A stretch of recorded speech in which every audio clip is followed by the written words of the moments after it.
want people to know that, your motivation for business, don't be ashamed if it is money, right? If it's money and it's dollars, because that's just an energy currency, love currency, emotional currency, digital currency, whatever it is, it's a way to exchange energy and make a shift. So, go for it, right? And do good things with your dollars or your time or your love or the meal you've made. Hi, everyone. Welcome to the Scale It Method podcast, where we teach you how to reach the next level in your business, build your dream team, and scale beyond 8 figures. Too many business owners are stuck trying to do everything themselves, and their businesses are suffering as a result. And I don't want you to be one of those people. I am Allison Maslan, and my company, Pinnacle Global Network, has helped thousands of business owners scale their companies using our framework, the Scale It Method. All business owners face similar challenges when it comes to growth, and on this podcast, we're delivering the tactics you need to finally reach the next level in your business, build your dream team, and scale beyond 8 figures. Today, I am super excited. I am talking to Haylie Pomroy. She's a celebrity nutritionist, host of Power on Your Plate podcast, and the #1 New York Times bestselling author. She is a health strategist for over 25 years, and Haylie is a sought-after wellness consultant who has worked with nationally recognized and highly regarded physicians at top hospitals and medical institutions throughout the world. Her expertise has helped diagnose and heal a wide range of issues and disorders related not just to weight and metabolic dysfunction, but also to digestion, hormonal balance, autoimmunity, and more. Haylie Pomroy is also the founder and CEO of the Haylie Pomroy Group, an integrative healthcare practice that helps clients achieve their health, wellness, weight loss goals through patient empowerment, strategic programs, and the understanding of how food can be used as medicine. I love all of this, so I'm so happy to be here, Haylie. Thank you. It's amazing to be here. I love what you're doing, and especially empowering all of us. I mean, it's really important that we can do this kind of work and do it effectively. Yeah, for sure, right? Because, we become experts at our craft, right? So there's obviously the medicinal part of what you do. You help people heal. And then there's the business side of what you do. Right. And I think that so many people are trained in their craft, whether they're an accountant or an attorney or, an artist. But then the business side of that is a whole other business in itself. It is. And it was, a big deal for me to change my paradigm shift from being a solopreneur for years, a clinician, to an entrepreneur. It was a big shift. And, I really think that scaling, I'm a raging dyslexic. So I have dysgraphia. So the numbers, were intimidating, I think, to me. But someone once said to me that if you scale your business, you can change this many more lives. And that was it just like flipped a switch in my mind. And every time we have growth, I think about all the people whose lives we can impact.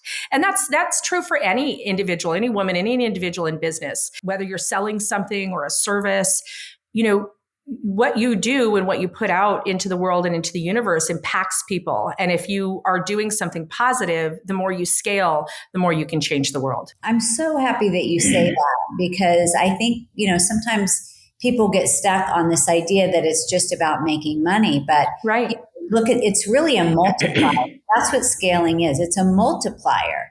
So for instance, if it was just you, and you didn't have other people helping you, how many people could you actually help? And you have all this genius that can change people's lives. So I was kicking and screaming. I'll tell you in the beginning, a really amazing client of mine, Mason Novick. He's, won 1 million awards and Juno and 500 Days of Summer. He was pushing me to write a book. And I had this I had 3 successful practices in LA. Well, 1 in Colorado, 2 in LA. And he was like, I want you to meet with this agent. I want you to do this. And I was like, I can't even read a book. I'm 3rd grade, 2nd month visual reader. Now I, can consume papers and digest papers auditorily, but to write a book was just this kind of foreign concept. And he just kept pushing and pushing. And he just said, you know what? I have people that need you, and you're one person. And I was literally sitting on the side of the road in traffic, coming up Coldwater Canyon through LA on my way into Beverly Hills. And I pulled over and I called that agent and I just said, hi, I would like to write a book and change people's lives.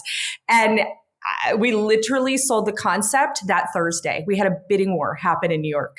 It was crazy and it was amazing. And it was something that, I hadn't anticipated, but it was the motivation. I had a clear vision of what impact I wanted to make on my time here. I had all these other questions I wanted to start with, but while you're going to and I love it because, people will often say, how do you get the energy? Like, how do you get the drive?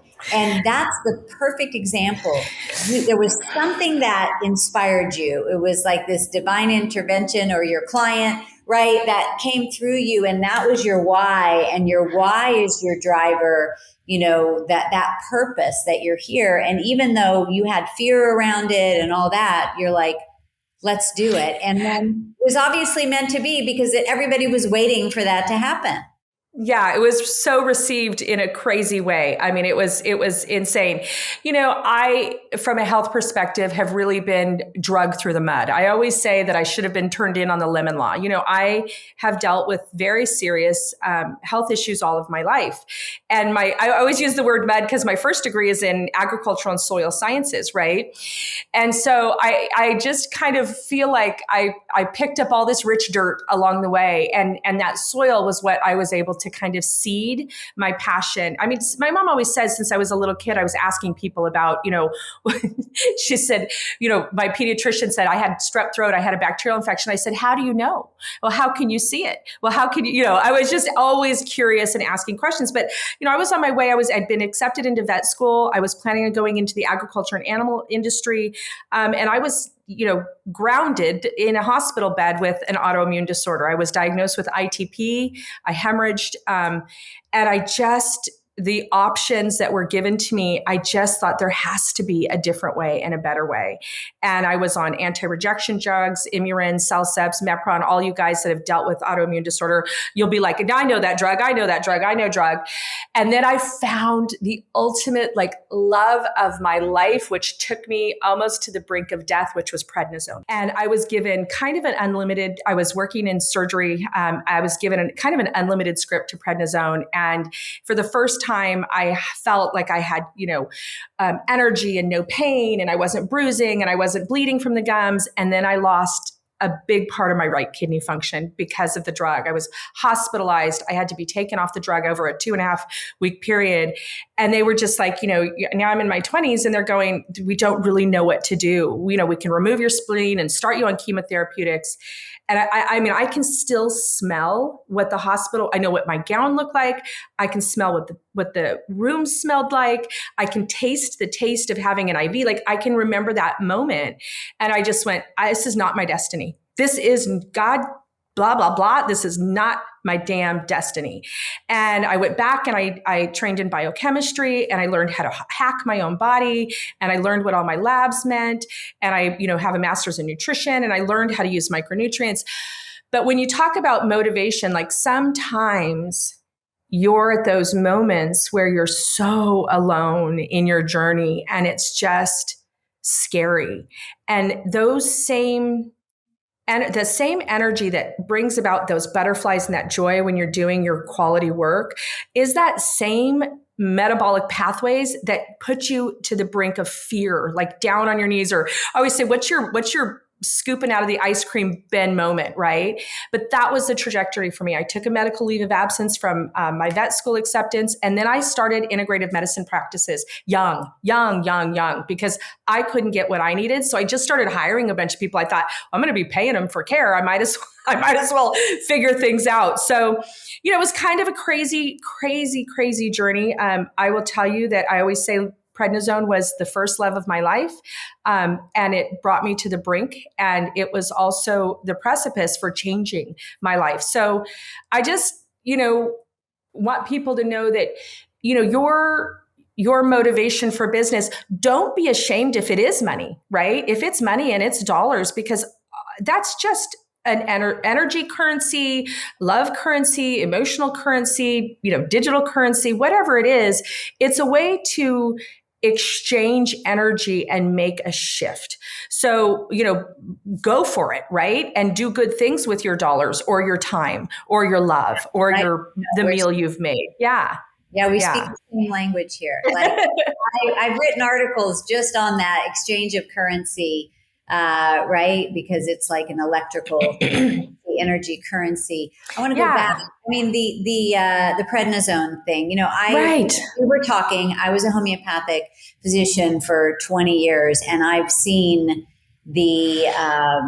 I've seen all of the detrimental results from the long-term use of that drug. And I know that, and nothing, for those listening, this is not a bash on traditional medicine at all. There's definitely for everything, but for chronic care, there really has not been much in the traditional medical realm, right? And so, with just so people will understand, when you have steroids, what it's doing is suppressing your body's natural inclination to do what it needs to do. Like you think you're better because it's pushing everything. Oh, right. And then right. And those of us that have autoimmune disorders, right? We all live in this like fear of the flare. So it's such a mind, because our bodies are attacking ourselves, right? Our own tissue. And so prednisone, you're right, suppresses that immune response. Now, look, I'm the assistant director of integrative medicine at the Institute for Neuroimmune Medicine. That's why I'm a health strategist. Like my thing was, how did I navigate? How have I guided clients through navigating? I mean, we get referrals from Johns Hopkins, Abu Dhabi, Johns Hopkins, all over the world, right? Because there are clients that are a complex case and we need to help them navigate. So take it back to the basics, right? Everything we do, every thought we have is micronutrient dependent. So this brings me back to having a degree in agriculture and soil sciences. What we grow is based on the fertileness of our soil. We supplement our soil. We supplement our animals, right? It is required if you produce anything in the agriculture industry, whether it's a dairy product or soybeans, you are required, if you're going to sell those commercially, that you have a pH balance, that you supplement the soil, that you have adequate and pure water. We have to at least give that to these incredible bodies that we're walking around with, expecting tons from every single day. So, I'm a huge advocate of putting power on your plate, food, supplement, but with the right ones. And I'm just heartbroken about what's happening in the supplement world right now. I'll get off my soapbox for a second. But remember the ASPCA, if you did keto, a diet, if you put your dairy cattle in a ketosis, you will lose your license to manufacture and to have a dairy farm. But we do that. We're doing that to the human body right now. It's just heartbreaking for me. So as you can tell, I've got a lot of passion about it, and that's what drives my business. Yeah, we could do a whole other podcast just on the health side of it, right?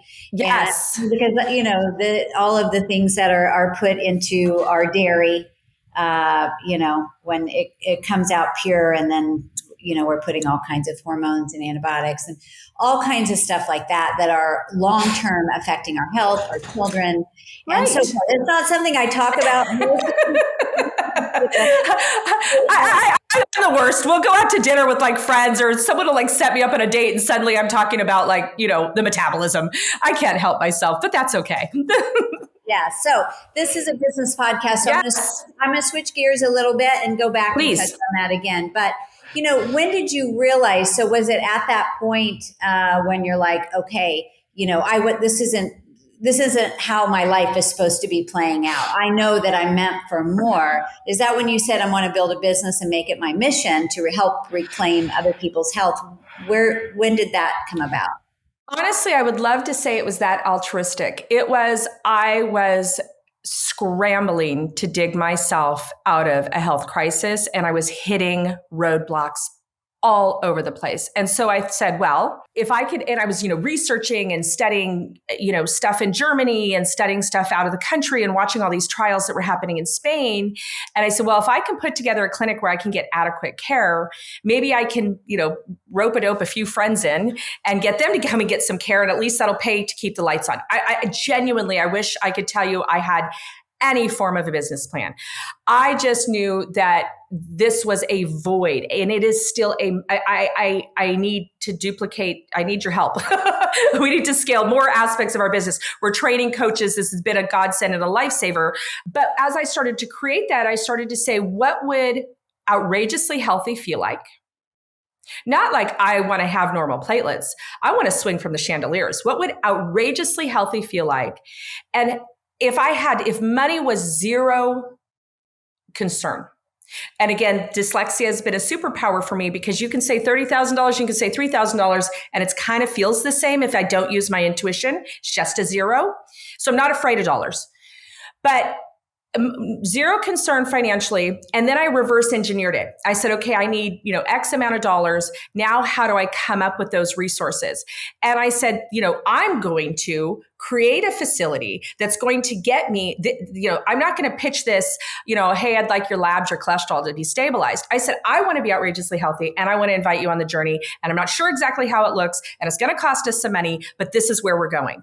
And it was crazy. I had people that just came in and said, help me, help me, help me. And I had no business helping them at that point, except for I knew that's where I was going. So I invited people on my journey and it just kind of exploded from there. I am a systems person.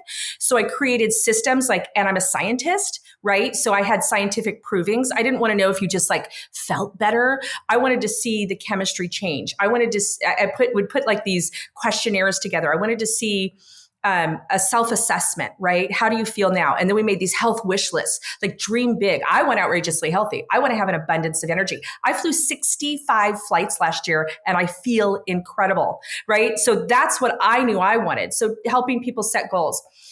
Then I created this model and people went, wait a minute, there can be a structure to healthcare that's not insurance driven, right? Where you have to beg and plead to get healthcare, and it's not disease management.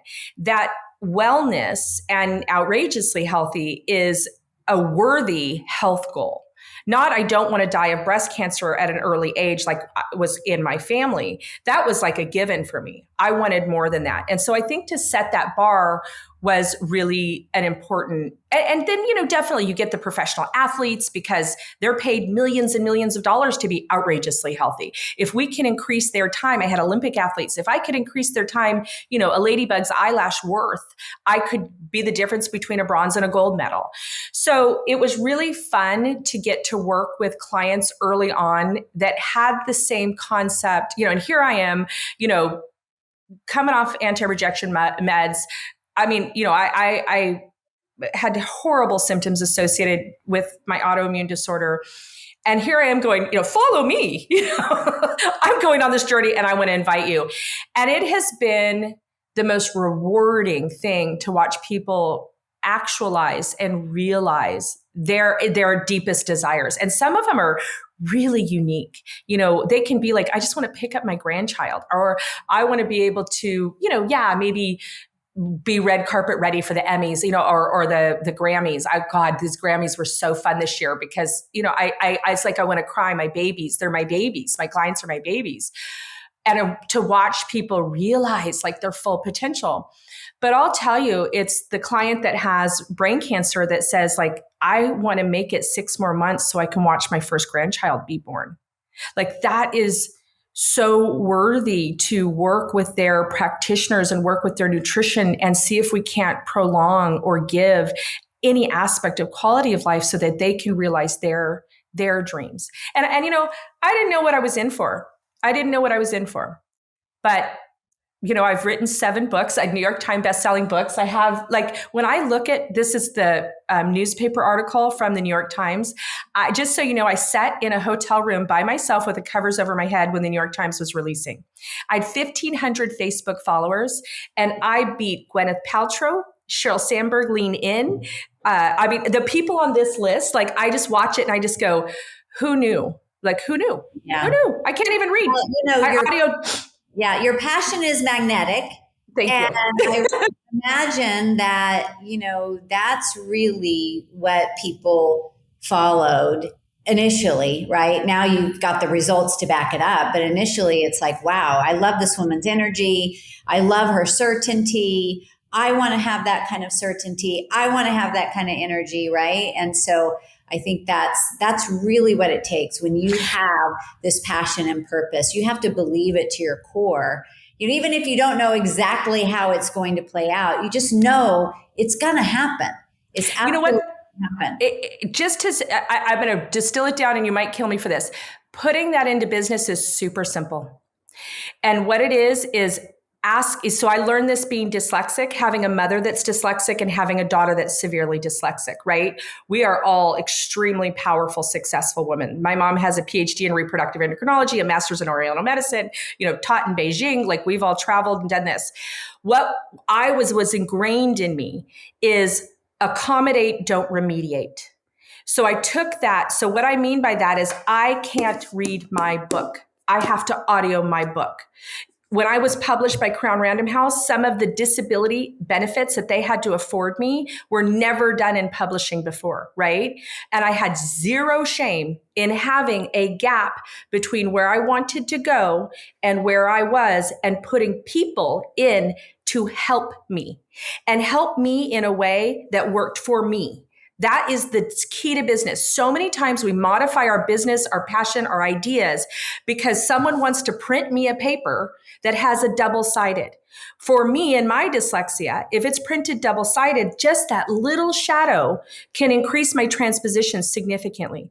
So I have a team of people around me that I, provide a wonderful opportunity to have career with purpose, but that understand that there is zero judgment, that I don't get papers that way. And it's not like, oh, I refuse to have whatever. It's accommodate, don't remediate in business. Do not try to be something that you're not good at. Don't study things that you don't have a passion for, period. Yeah. Because it'll be a diminished version of the business you could have. Yeah. Yeah. And, I remember when I was studying to be a homeopath, I was so engrossed in all of it. And it's interesting, if I, was sitting here thinking back on my path to becoming a homeopath. I actually had, in my first business, Haylie, I didn't know how to scale a business. I was the control freak. I thought I had to do everything. And my daughter was really little at the time, and I was in a very difficult marriage. And I ended up, from the stress of it all, I ran over myself with my own car. Oh my gosh. So, like, trying to stop a moving car. And so from that, I was like, okay, I'm clearly screwing up in my life here. And I was referred to a homeopath. I didn't even know what homeopathy was. And it ended up completely transforming my life. And then I was like, wow, I want to learn more. And that started a whole journey for me. And this is many years ago, because I've been in business for 40 years. But as a homeopath training, I had a school, the Homeopathic Academy of Southern California, which still runs today. We trained a lot of people that wanted to start a business in the healing arts, right? But they struggled. You have the passion for it, like you have, but then the business side of it is where, they would learn and learn, but, oh, now I've got to actually open my practice. Now, you've helped millions of people heal with your programs, your books, your courses, your certifications. You've run a great business to make that happen. How has growing the business part been for you compared to the healing part? Right. Yes. So, it's been a journey in trusting, it's almost like trusting someone with your baby in a way, right? Because it is a business of it's a soulful business that I have. I'm going to make it really basic, but it's true. It's having KPIs, key performance indicators for me, having really clear KPIs, having really clear reporting to the people that have deliverables, right? And maybe that deliverable is I'm going to use a basic, maybe that deliverable is that I travel so much that I want my dog clean when I get home so that I can have a snuggle bunny, right? Like when we look at people, we set up people for success in whatever their position they are in our company. And that deliverable brings me so much joy and lets me sleep well, right? And that's a deliverable with a KPI. And and I'm using that basic example. I'll use on the other example, making sure our COGS are up to date and that everything, has an automated aspect to it and that it's then checked. So for me, it's the reporting from my team and being really clear and accepting zero judgment for what you in your heart feels would be a successful growth trajectory. So whether it's, to stay flat during COVID, to grow 50% during COVID, to try to keep your employees during COVID, whatever that is, being unashamed that that's what your goal is, and then having clear deliverables and clear performance indexes so that you can positively influence people that are making a difference in your company. And, being in the supplement space is really strange. I've been taking supplements, all my life. I'm a ginormous advocate. I supplement my dogs, my horses. My daughter's a professional barrel racer. We analyze everything from the hay to the horses' hormones on a regular basis, right? But it's a dirty business. And it's a dirty business. It's a bad business. And so stepping into that arena, I kept it really private in the clinical aspect because I had control of the nutrients. When I decided to scale that, I was super reluctant, I'll share with you, because people make these crazy claims. What's in the bottle is not in the bottle. It's a huge victory for our marketing. It's a huge not even just heartbreak, it's dangerous for the human body, what's going on, especially right now in the supplement space. So, I just that was a hard one for me to make the decision to scale. I decided that I didn't care, what anybody told me. If it wasn't something that I would ingest, that my kids would ingest, that was 100% the best that I could get in the world, I wasn't going to carry it. I mean, I can't tell you how many business, consultants say, why aren't you carrying a blank? It's the number one selling thing in the world right now. And I said, because I wouldn't take it. So that was a scary one when I scaled that business. The one that was super organic for me was scaling the coaching business, right? Training other people, because there's a very significant system of measurements of success for that. And I've always taught, and I love that. The other one that was easy was also to scale integrative medicine clinics, because I put together and have an SOP for everything, a standard operating procedure, everything. And if you employ anybody, guys, if you don't have a clear SOP in the first 30 days, every penny of investment you've put into this human being on behalf of your company, you might as well have flushed it down the toilet, because let's hope they win the lottery and go to Fiji and invite you. Let's hope that that's the best case scenario, but you've lost 100% of what you've invested into that human being is gone without an SOP.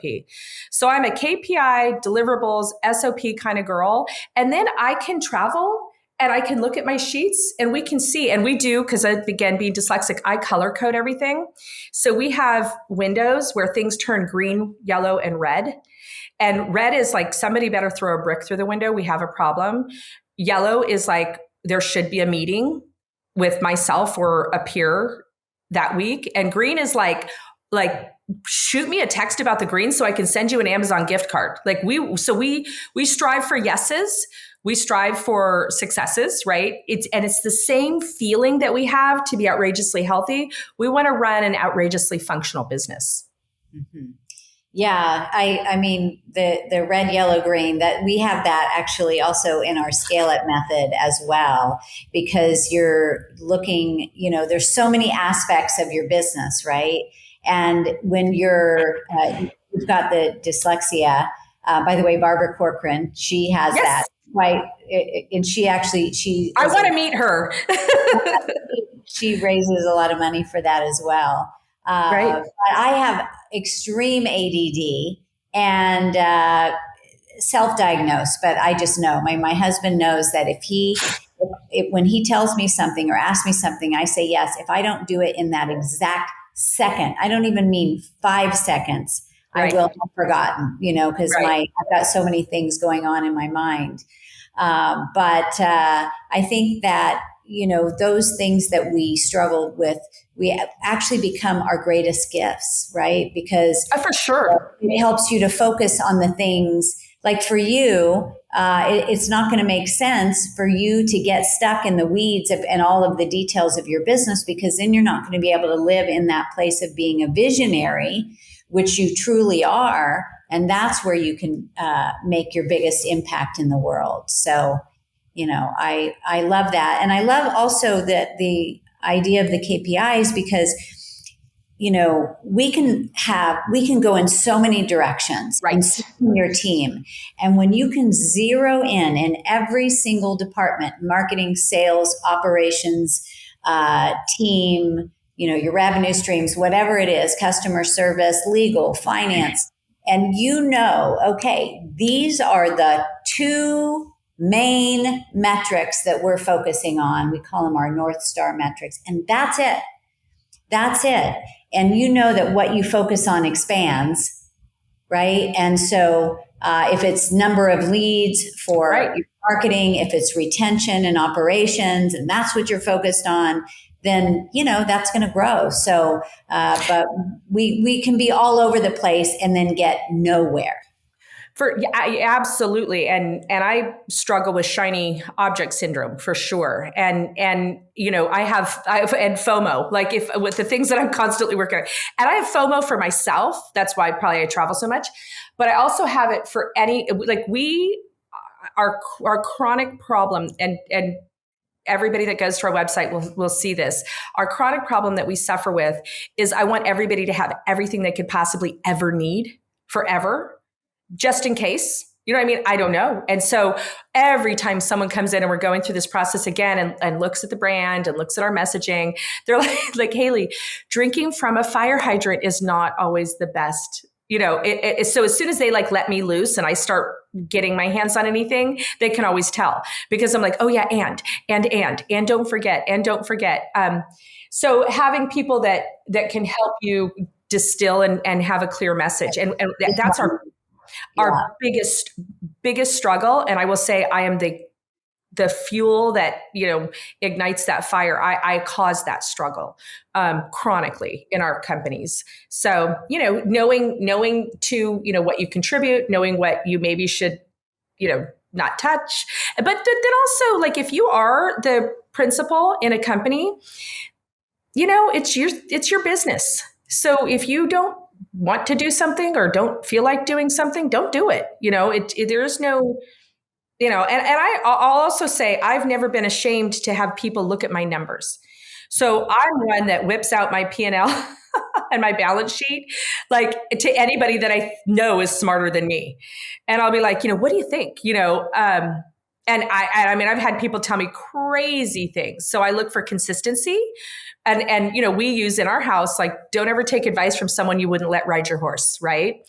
So people are going to give you a lot of business advice, but if you wouldn't embrace them on some level of your personal life, it's kind of hard to take advice from them on a business life. At least you're willing to go to dinner with them or something like that. Yeah, that's it. That is, I'm glad that you stated that. In Pinnacle Global Network, and I know, with your certification, you're training people to go out there and help a lot of other people. That's a great scalable model. In Pinnacle Global Network, my company, when in the beginning, I was the one coaching people to grow their businesses. And then I said, no, I want to help a lot more people. So now we have over 30 mentors. They've all run multi-million-dollar companies. They've had international companies. They've done mergers and acquisitions, thousands of employees, because of that very thing that you said. Right. Now I don't have a horse, so that's not necessarily my checkpoint, but I think that it's so true, right? I am such a big believer in mentorship. I have a mentor. I'm in a mastermind and I've been in business for years. We're so close to it, but learn from the people that have been there and done it. I think that we can get in this where we want to get advice from everybody. And then we don't trust ourselves. So be really clear, get mentorship, get support, but also be really discerning on who you get that advice from. Yeah, I had something funny happen to me, and it was a big learning experience. Again, making that transition from being a solopreneur to an entrepreneur. Linda Resnick, who owns, Fiji, Wonderful, many, many, many brands. They're very philanthropic. Invited me to lunch at her house. And I sat down. I'll tell you what the gem that I took away. I sat down and she wrote, Ruby's. That was a great business book too. And we sat down, we were hanging out, we were at her house, and she said, well, where's your notepad? And I'm like going, look, I don't want to insult Linda Resnick. She invites me over for lunch socially. I'm going to enjoy the heck out of her and love. They just had their house redecorated and love their beautiful art and design and, all of this stuff. And I don't want to be rude and pick her brain, business wise. Everybody in the world would kill to sit down with Linda Resnick, right? And she says, Haylie, where's your notepad? And I said, I didn't want to insult you. Like I didn't want to, bring work to a beautiful lunch between the two of us. And she says, please, you're not a fool. She had somebody bring a notepad. She said, we're having lunch together. We're going to talk about your business. And that moment I went, okay, I did bring something to the table. My parents raised me this way. I raised my children this way. I don't care if it's a flower that you picked at the front door, always bring an exchange, a token of something. I bring like everybody a multivitamin and a metabolism shake. Like that's my currency, right? Or bars, something that I know they're going to love. And we have a conversation and it's a kind of a thing, but be authentic about, my dream was to pick Linda's brain about business, right? But be authentic about your intention too, and realize that people that have had tremendous success, especially that kind of success, are typically super generous with it. And so I learned that from Linda. Then later I was having lunch with Steve Tully, who ran Quicksilver, Neff, sold Neff a couple times, wildly successful in business. And I showed up with my notepad and my questions. And he was like, we had the best lunch at his golf course. Anyway, he ended up coming onto my company and working for me and with me as the president of my company later. He was like a consigliatory for me for like 3 years before then. But I just made that shift that I'm coming to the table as a businesswoman and I want desperately to learn from you, and I bring something and I contribute something. And that's how they can scale their passion, right? Because when they've had, again, run, billion-dollar companies, right? They can say like, they obviously have a passion for scaling business. And so you're facilitating a way for them to share their passion and continue to water, the soil that they've created. So I learned that from Linda. And then I, claimed Steve as part of HPG because of that skill set that I learned from Linda. So that was huge for me in business. Yeah. Wow. I love that. And this is the other thing. I think that a lot of times business owners feel like I should know this. What's wrong with me? Yeah. I think asking for support is a sign of strength, not a sign of weakness. Right? How would you know if you haven't done it before? How would you know? Yeah. And that's so it's very parallel to what I do in my business, right? Being a health strategist. Like people go into their doctor's office, right? You've got this person that's taken 6 to 8 years of their life to study the human body and medicine, you hope, right? And so you've got this potential partner in your personal wellness journey, and you forget to ask for what you want and what you need. Right? You go in and you feel like you are, caught up in this riptide of what they think in 7 minutes or less is right for you. You don't walk in the door we have this thing called a request for care that all of my clients and all of our community, we have an online community that people are members of. All of us walk in with this request for care, a very deliberate, this is who I am, something interesting about yourself. This is where I'm at, something meaningful about your current health struggles. And this is where I want to be. And because of that, I'd like you to do X, Y, and Z. And of course, be an active partner and contribute to what's going to happen today.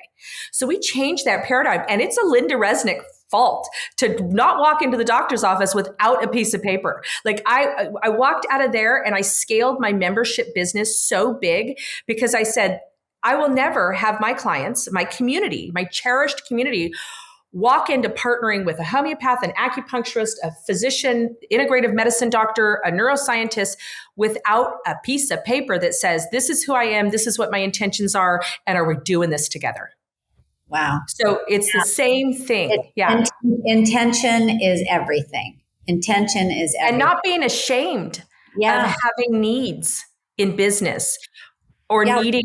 Which brings me to my next question here too. And I mean, I literally could talk for hours and hours with you, Haylie. I have so many things I want to ask you. So anytime. So you're gonna have to have a part 2. We'll have a part 2. Love it. Right. So let's talk about, business owners work 24/7. They do. And one of the things we work with them on is to stop doing that and build a team managed company. But they're taking care of everybody else. They're taking care of their employees, their families, their communities, all of that. Can you give, and I know this is so broad and so general, but what are some wellness tips for business owners, really anybody, but those are who is listening to this podcast, on integrating more proactive health, more work-life balance, if there is such a thing? For sure. I'm a big pick 3 things, right? So pick 3 things, and I'll tell you, I'll share mine with you, right? Pick 3 things that are going to take the pressure off, let a little bit of steam out of the valve, because and the more people you employ, I think about, I've got a gentleman that's been with me for 12 years and, his son just got married. And I think about, if I don't keep things rolling, I'm affecting this massive family, grandkids. And I do personalize my business and my team. So what are 3 things that are going to let some of the steam off? So I mentioned one, like literally when I come home, my dog is a total ranch dog. He's like, if something's dirty, he's going to roll in it. Like, so if I could just have a clean dog when I get home, like, I know that sounds, I have made hundreds of thousands of dollars because my dog is clean. I am dead serious, because I can come home, I can have that snuggle, and I'm also allergic to a bunch of scents. So having my dog clean sounds like no big deal, but it can't be like anywhere. It has to be someone that uses like a shampoo that I'm not going to, I'll go poof, poof, like my eyes will swoosh up, my lips will swell open. So it sounds silly, but I have 3 things that just, I know, take the steam off, right? So pick those 3 things and have them be part of your company, not part of what you're trying to be sneaky and sneak in the name of work-life balance. So take it out of your personal life and put it in somebody's responsibility in your work life. So mine is food, right?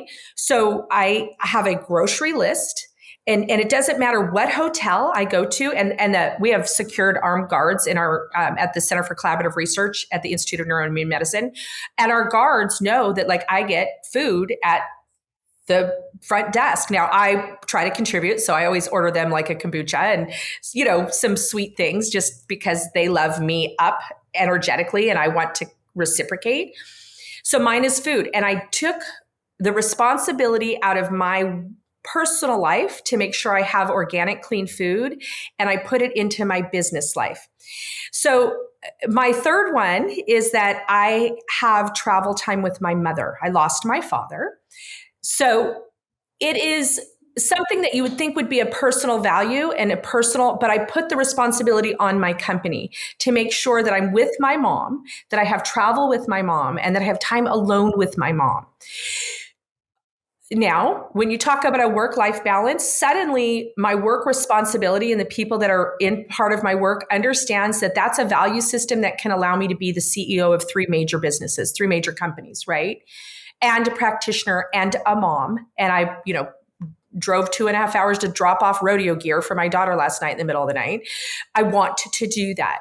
So that's my number one thing, is pick 3 things that you're trying to sneak in during your work hours that feel personal and turn them into a non-zero negotiable for you to actually show up to work. So I use the analogy like this. So like I have to have lights on and internet for my team to be able to do their work functionally. We don't negotiate that. I don't say, well, maybe you'll have internet today, but you still have all the demands on it. That is a work responsibility. That's a non-negotiable. So that's what I say. Take 3 things that right now you're being sneaky, right? You're thinking I can weed these in between a meeting, or maybe I can color my hair, and not go on camera on Zoom. Not that I've done that before, but don't sneak those. Pick 3 things and don't sneak them in. Put them in the company's responsibility and make it somebody's KPI. Make it a non-negotiable. Put it in your annual or your quarterly review with whomever, and let everybody in the company if you called the CFO of any one of my companies right now and asked what will someone not be here for, and they'll say if Haylie's 3 non-negotiables, and they're crazy to some people, but they're what let me have that balance. Yeah. So I need food. I need something clean to snuggle with at night, and I want my mommy. And I'm a badass businesswoman. You know what? I honestly think that is one of the best pieces of advice that has been given on this entire podcast, which I've been running for over 10 years. I love that. I love that. It's so funny. For me, it is long, slow mornings. Nice. I'm not a morning person. I'm a night owl. I go against all of the books written about getting up at 4 a.m. It is just not the vibration that my body lives on. My whole family. I like that. We could do a conference call at 2 a.m. My mom, my brother, my sister, we're just all wired that way.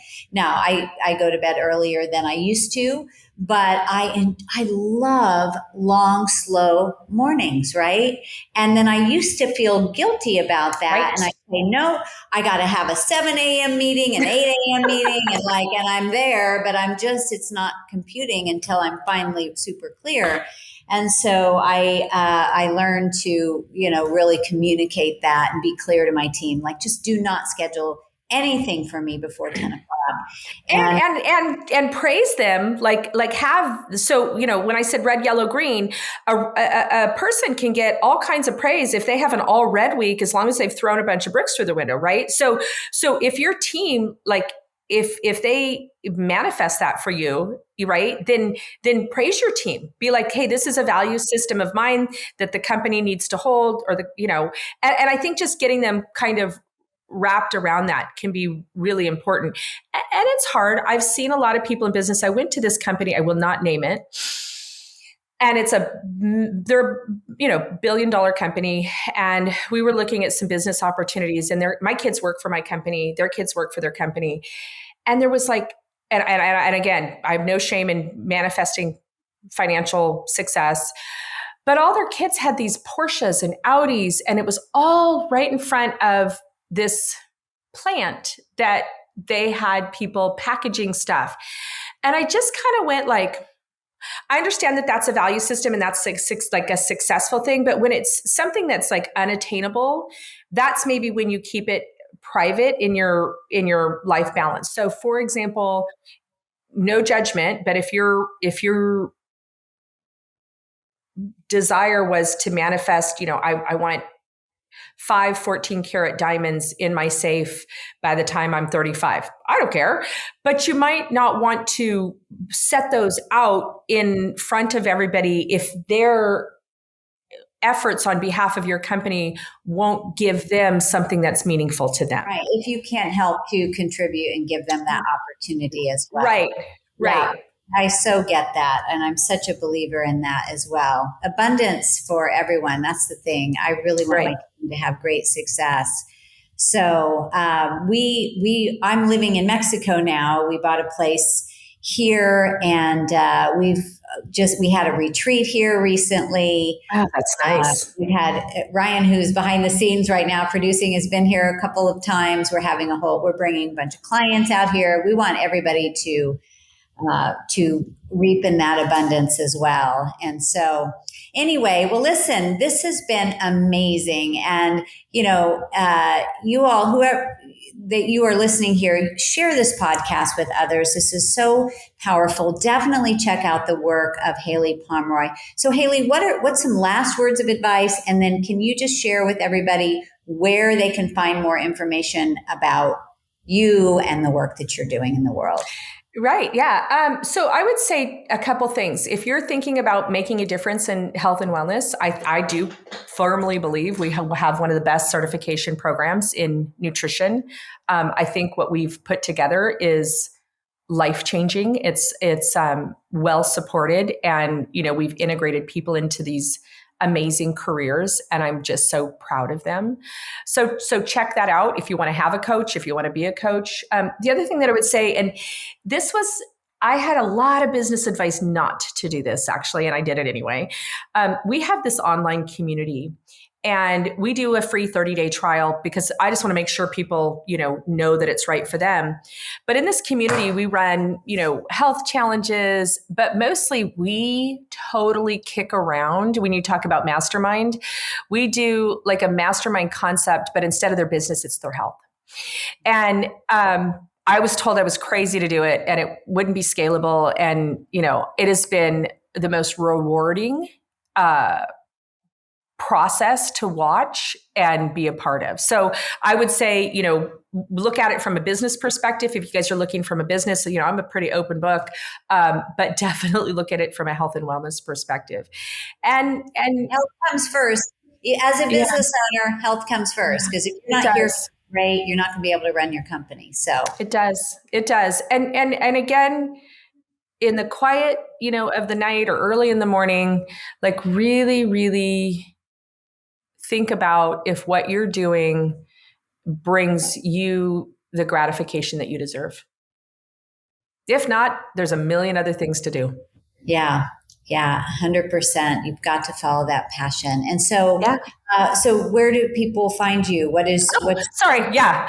I'm supposed to be a good businesswoman. HayliePomroy.com, HayliePomroy.com.